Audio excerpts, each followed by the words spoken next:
Hello, greetings to Tokyo. This is the Nissan building in Ginza. This is sort of an interesting place to start this live stream about American cars in Japan. We had this discussion.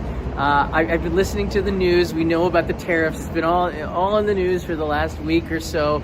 We saw it coming too. It's not something that this was unexpected. We all knew it was going to come. But one of the questions that I saw in an interview from the Trump administration was, look, in Japan, in Tokyo, you won't see an American car here.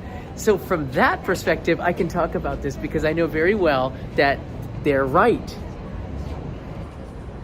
If you look in Ginza, even right now, you would be hard pressed to find an American car anywhere.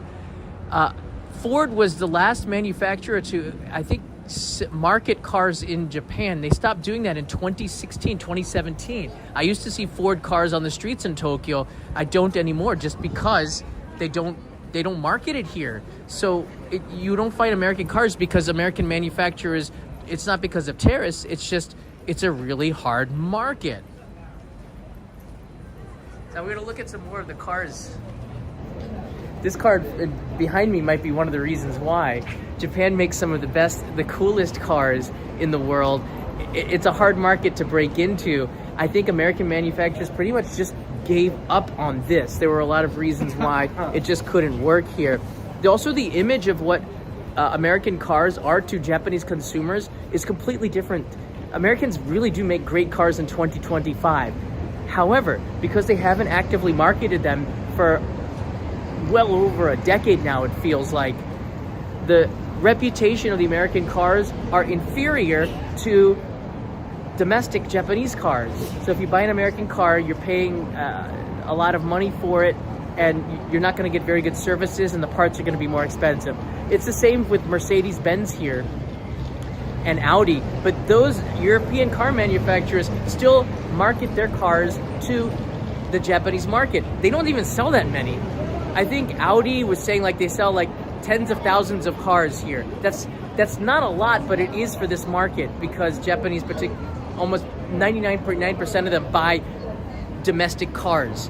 So it has nothing to do with the tariffs. It has everything to do with they just don't want American cars. Now, I went in through an article that was written in 2019 about this. So this is from, I think, CNBC from 2019. I think it was pretty much on par here. Industry observers chalk up the admittedly glaring disparity to the unique characteristics of the Japanese auto market. American firms don't really make cars that suit Japanese tastes. Americans have not invested in a dealership presence in the country, and many Japanese consumers have a persistent, if outdated, idea that American vehicles are unreliable and efficient. This is exactly what I'm talking about here. Roughly 40% of the cars sold in Japan are special cars of extra small cars called KEI Cars. Yes, the American car image is just too big for the streets here in Tokyo. Japanese don't want cars that have inefficient gas mileage and are just large. But even though Americans have been making really good cars for the last 10, 15 years, or maybe even longer than that, the image and the perception, because they don't market here in Japan, is that they don't. So there's no interest for American cars. They like KEI Cars, which are these really small cars, very fuel efficient here. Japan is a crowded country, and drivers like the convenience. Japanese cities are a crowded place, they should say, because the countryside, I've been driving there a lot. It's not that bad. The drivers like the convenience and efficiency of small vehicles that are easy to maneuver on narrow streets and fit into tight parking spaces. I can agree with that. That's certainly on par here. American car makers don't really try.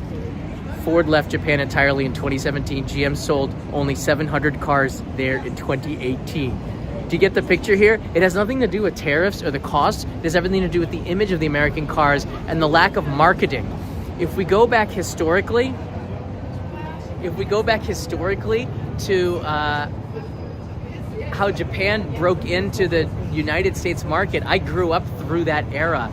It was an amazing. The 1980s was an amazing time. Japan knew that the best way for them to grow their economic presence in the United States was through their vehicles, which they thought were superior to the American cars, and they went to battle. And business means war here in Japan. It really does. That's an expression we learned. And I know, having gone through Japanese business, it really does mean war here.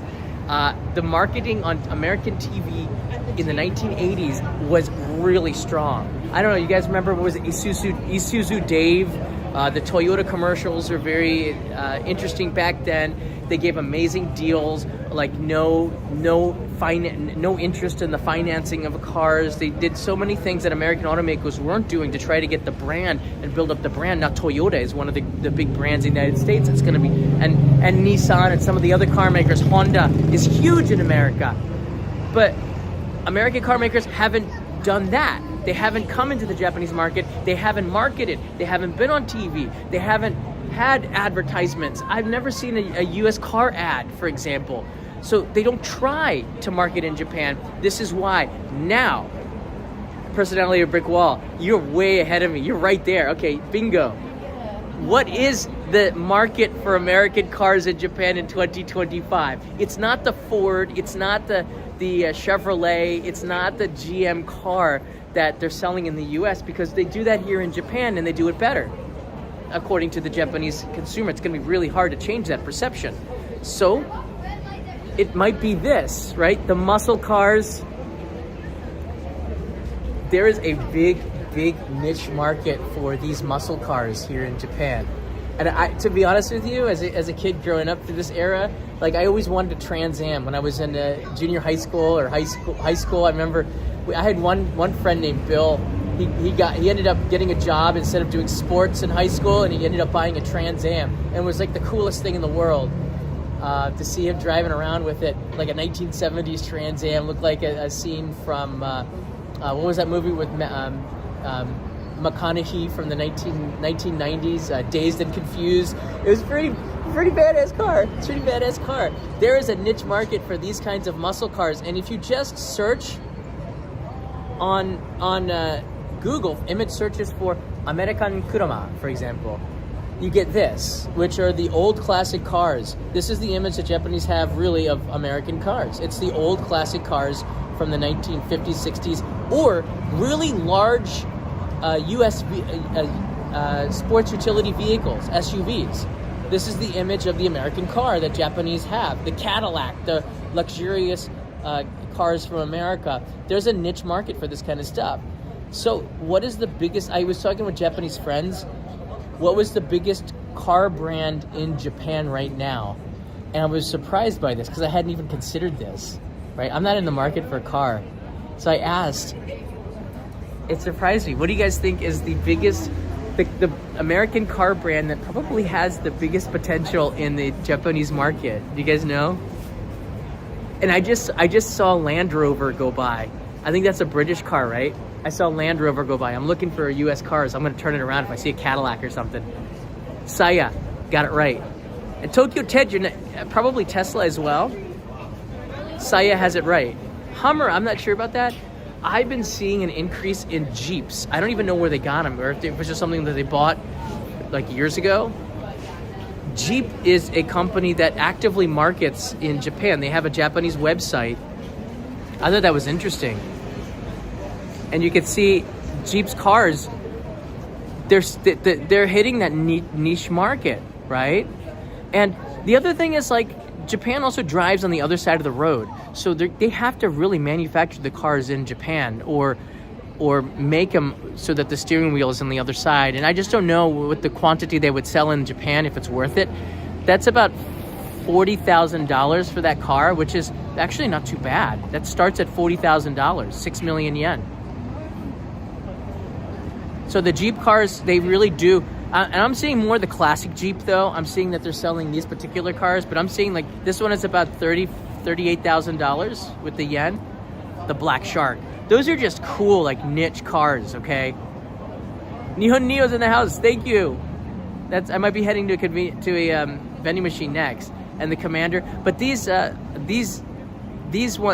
the ones I see on the street so much. I see with the Jeeps, the old, like, Jeep style to it. And the reason why is because that's a market that the Japanese car makers don't really tap into. The rugged cars. We have the RAV4. We have Nissan and Honda have these rugged car varieties. Suzuki has a miniature, like, Jeep-like car, which I've been seeing a lot of. If you ever seen the Suzuki car, like this mini one, it's a pretty and you don't want to get a RAV4 because you don't want to pay for it, you want something cheaper, Suzuki makes a pretty amazing alternative to it. There's a RAV4 right there. It just turned the corner. You can't find, and I'll keep the mic over on the, I'll keep the picture here so you can see the cars. But it's very hard to see, it's very hard for Japanese to make that kind of car, and in that sense, America really excels at that rugged car. So that is the market that they could probably hit. I'm gonna move out over here. Hummer as well, like these weird niche cars. The Hummer also does fairly good business here. I saw that Chevrolet was making bicycles back in the 2020s to 2015. I saw Chevrolet bicycles. That was really interesting. Like, I didn't know that Chevy made bikes. I almost got one, but I don't know, it's kind of geeky. So I'm like, no, I'm just gonna go for, like, where are the Schwinns? Which is probably geeky too. You guys see any American cars? Is that a Tesla right there? That might be a Tesla.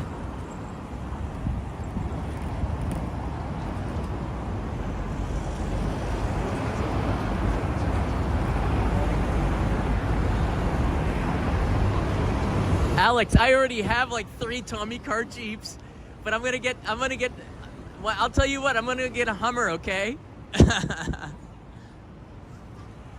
Here's a classic Nissan. That looks like a classic Nissan right there. Probably Tesla, the biggest car maker here in American car maker in Japan from the, so good. The biggest foreign cars that I see coming from, the biggest foreign cars that I see coming to Japan aren't American. What they are Audi, Mercedes-Benz, and especially the G-Wagon, because it's like that rugged luxury type of thing that might be a niche market that Japanese car makers haven't done a good job at yet. And what's some of the other ones? I've seen Rolls-Royce, but I'm in Ginza, so that's kind of common. I don't know. I wish Peter was here for this. He couldn't make it because he's working today, but you just don't see it. But the whole point of this is that that's interesting. You know, both countries. What is that?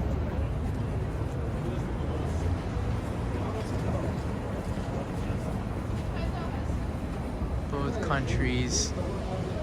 Something I can't read the kanji, but it's Russia and the United States. Some kind of protest truck. They're getting creative. Is that an American truck? Wouldn't that be funny if that was an American truck, like a Mack truck? This isn't a political thing. It's just a fact thing. So if you look through the data, you'll see that most Japanese just don't buy American cars. It's not a political thing. It's a marketing thing. And American car makers have done a poor job of marketing in this market, in the Japanese market. And to be honest with you, I don't know if it's actually worth it.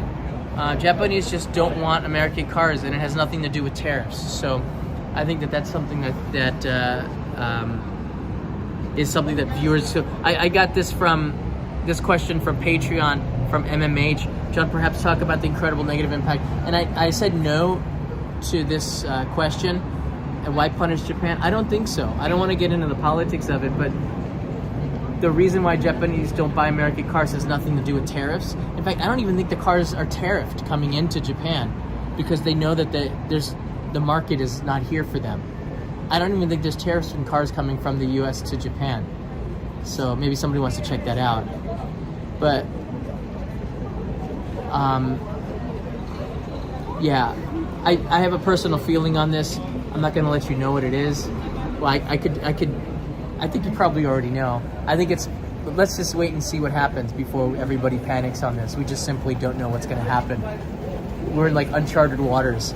So I'll let it go. But as I said to you guys from the beginning of this, in Japan, business is war. And in the 1980s, they had that mentality, and a lot of these deals perhaps were set up decades ago, and they just have not been changed ever since. So you can see I could understand why he would want to renegotiate some of them, but it seems like a very rip off the Band-Aid and very painful way to do it. But I don't think it's. I think so. Yeah, I don't want to talk too much on it. But the facts are the facts here, and the fact is that when they talk about not having American cars on the roads in Japan, they're absolutely right, but the reasoning is wrong. There's a Mercedes-Benz. There's a Toyota Hiace, which is a pretty darn good big car there. I see Harley Davidsons every now and then on the road. I think Peter and I were talking about that. You can see Harley Davidsons every now and then. But there's a niche market for this stuff.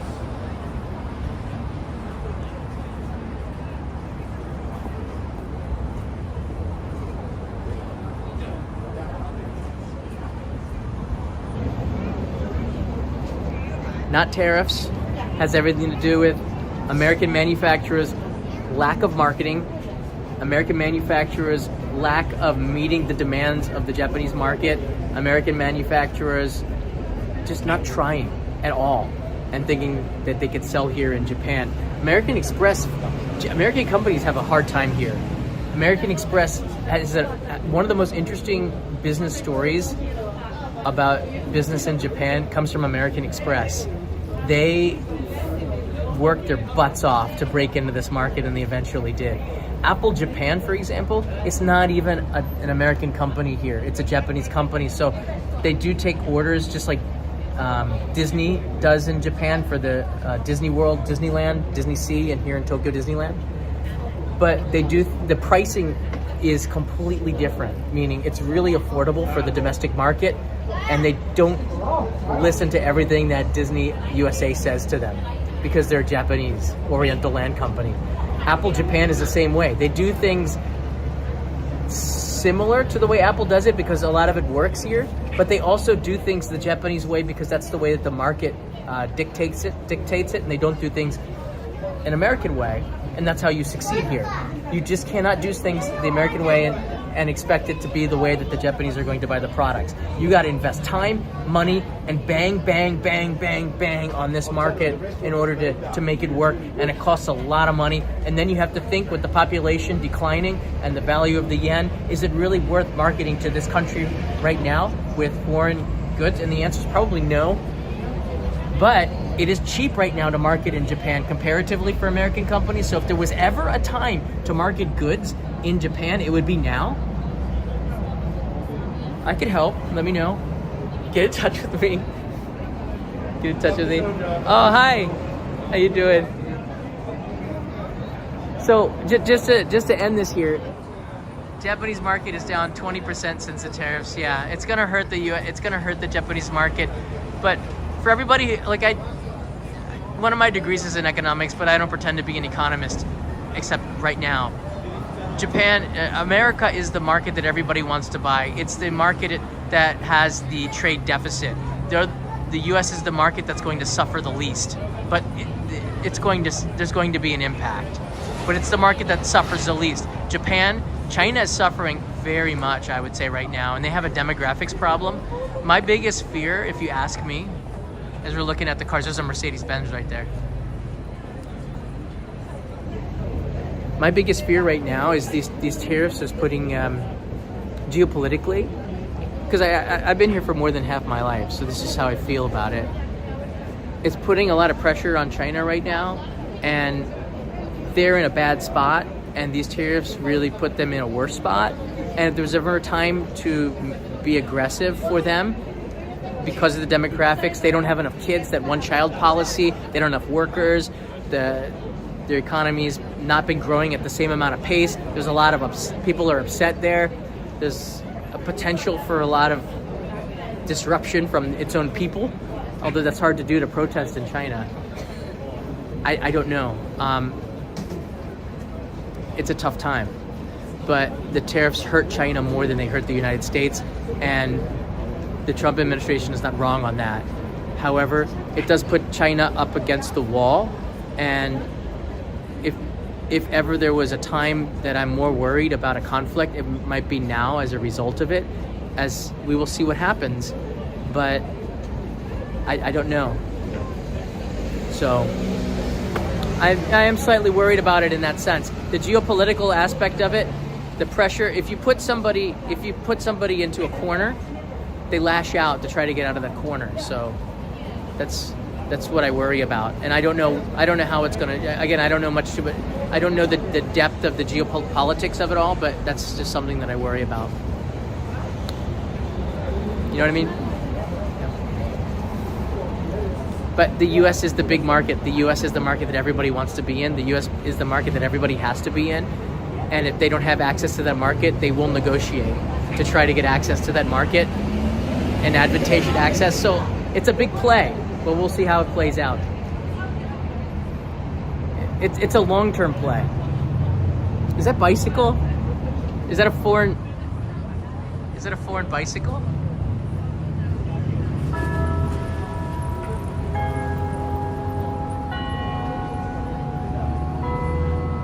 That could be a Chevrolet bike. It says Vodafone. Is that Vodafone?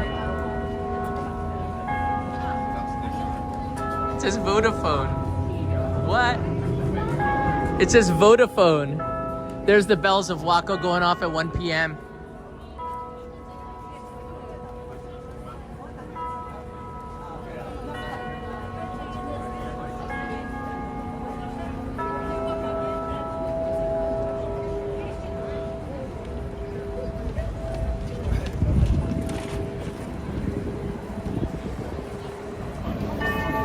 All right, everybody, thanks for watching. I just wanted to share that with you. Again, it is not a market that American manufacturers have made any effort or much effort into, but if there was a time, perhaps it is now. But I don't know. Japanese car manufacturers, they do have plants in America. Honda's been in Ohio for a very long time. I have friends from Ohio State that work for Honda. One of them comes to visit and goes to the plant in Utsunomiya every now and then, and I get to see him. So I think Japanese companies for a very long time have been doing things a pretty good way, but I know that the parts and the other things are sourced globally because there was no market, and it makes us rethink things. So I'm not for or against it. I'm a wait and see person. What is that? No, that's a Toyota, I think. I'm really struggling to try to find American cars here.